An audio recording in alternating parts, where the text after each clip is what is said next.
بسم اللہ الرحمن الرحیم۔ السلام علیکم دوستو۔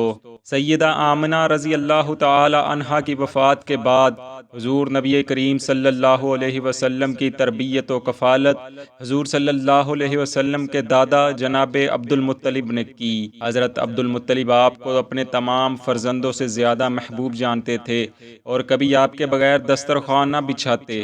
جلوت و خلوت کے تمام اوقات میں حضرت عبد المطلب کے پاس ان کی مسند پر تشریف فرما رہتے تھے، اور جب کوئی آپ کو شکایت کرتا کہ اس لڑکے کو اپنی مسند سے نیچے اتاریں تو آپ فرماتے میرے فرزند کو چھوڑ دو کہ وہ اس مسند پر جلوہ فرما ہو، کیونکہ وہ اپنے اندر خاص شرافت و بزرگی محسوس فرماتے ہیں، اور میں امید رکھتا ہوں کہ کوئی عرب ان کے سامنے یا ان کے مرتبہ و مقام یا بزرگی و شرافت تک نہ پہنچے گا۔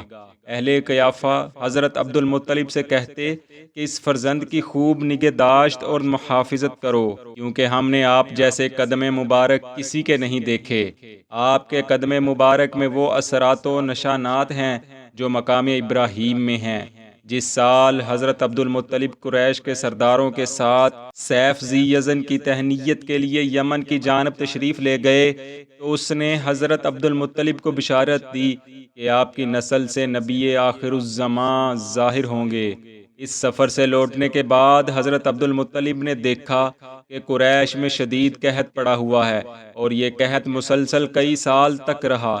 اس وقت حضرت عبد المطلب نے غیبی اشارات کے بعد حضور رسول اکرم صلی اللہ علیہ وسلم کے ساتھ دعائے استسقاء کی اور حضور صلی اللہ علیہ وسلم کو اپنے کندھوں پر بٹھا کر بارش کی دعا مانگی۔ پھر خوب زور زور کی بارش ہوئی، جس سے کئی سالوں کی خشکی ختم ہو گئی اور ہر طرف ہریالی بکھر گئی۔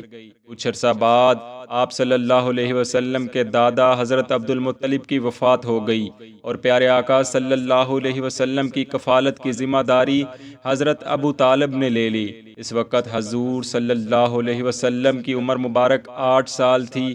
بعض روایات میں 9، 10 اور 6 سال بھی کہا گیا ہے۔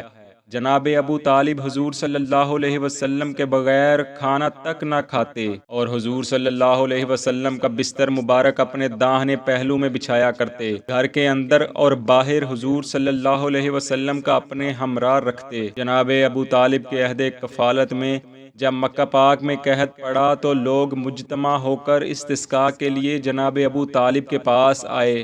ان قریشیوں میں بچے بھی تھے۔ لوگ خانہ کعبہ میں جمع ہوئے تو جناب ابو طالب نے حضور نبی کریم صلی اللہ علیہ وسلم کو پکڑا اور آپ کی پشت خانہ کعبہ کی دیوار سے ملا دی۔ آپ صلی اللہ علیہ وسلم نے آسمان کی طرف انگشت مبارک سے اشارہ کیا، حالانکہ اس سے پہلے آسمان پر بدلی کا ایک ٹکڑا بھی نہ تھا، مگر جیسے ہی آپ صلی اللہ علیہ وسلم کی انگشت مبارک اٹھی تو آن کی آن میں آسمان بادلوں سے بھر گیا اور ابر بہاراں دل کھول کے برسا۔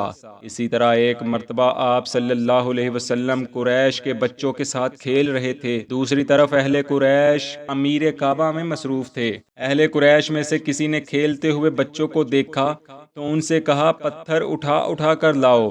کھیلتے ہوئے بچوں کو کوئی اور چیز نہ ملی تو اپنے تہبندوں کو کھول کر اسی میں پتھر ڈالنا شروع کر دیے۔